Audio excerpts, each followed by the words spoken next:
हमें पॉलिटिक्स को समझने के लिए ग्लोबल पॉलिटिक्स पे एक नजर डालनी पड़ेगी और हमें पिछली चंद दहाइयों का भी वो करना पड़ेगा, मुआयना करना पड़ेगा, डाइसेक्शन करनी पड़ेगी कि किस तरह से तब्दीलियां आ रही हैं और किस तरह से तब्दीलियां हमें दिखाई जा रही हैं, जिसको हम लीक्स कहते हैं। एक्चुअल क्या वो लीक्स है और हमारे जो पूरी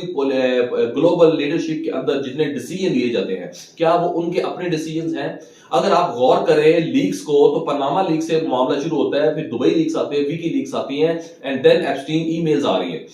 खुद ही पूरी दुनिया की प्लानिंग की जाती है और फिर खुद ही अपनी तरफ से उसको लीक कर दिया जाता है, लोगों को अनकवर कर दिया जाता है। चाहे वो अपने प्रेसिडेंट बुश का मामला हो, चाहे आपका ये ब्रिटिश और अमेरिकन गवर्नमेंट किस तरह से इसराइल के अंडर काम कर रही है ये मामला हो, या 4 पॉलिटिकल लीडर्स जो कि अभी उनके कवर में नहीं आ रहे और जिस तरह से वो अपनी पावर शो कर रहे हैं, जिस तरह से वो इस तरह के पूरे इस जाल में नहीं फंस रहे, तो इससे क्या साबित होता है। इसी तरह से अगर आप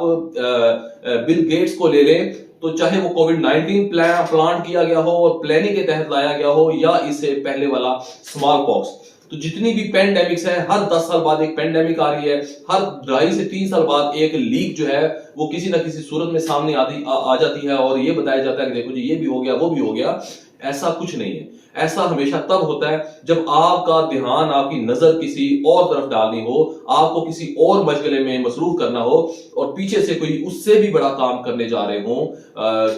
जो कि ग्लोबल हमारे थिंक टैंक्स हैं, तो तब ये मामला होता है। चाहे 8 फरवरी को रोकने के लिए लाहौर में पसंद की जाए और चाहे एप्स्टीन लीक्स को एकदम से दुनिया के सामने वो फैला दिया जाए, तो इसका मतलब है कि पीछे मामला बहुत गंभीर हैं। तो हमें जो नेगेटिव सियासत होती है जिसमें हम बहुत सारे डिस्कशन डिबेट में एक दूसरे के साथ गाली गलौज में भी चले जाते हैं, तो मेरा यहाँ पे अभी मुद्दा ये है कि हमें समझना है मामला शुरू कहां से हो रहे हैं और चल कैसे रहे हैं और क्या ये किसी एक ताकत के हाथ में है। बिल्कुल भी नहीं। चाहे वो पाकिस्तान का गवर्नेंस सिस्टम हो, चाहे वो ग्लोबल लीडरशिप हो, कोई एक कंट्रोल नहीं कर रहा, लेकिन ये इस तरह से कंट्रोल हो रहा है कि जिस तरह से हमारे रिलीजन में उसको बताया गया है, किस तरह से जवाल आएगा, किस तरह से मामला खराब होंगे, हर कड़ी उसी से मिलती जा रही है। अगर स्टारलिंक पूरी दुनिया में अपना इंटरनेट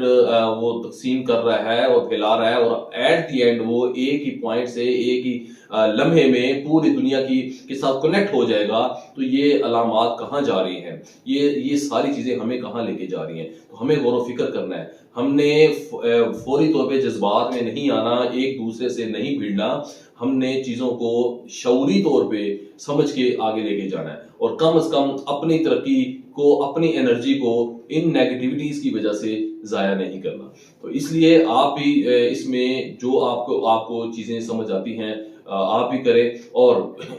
इसको इस डिस्कशन को आगे लेके जाएं।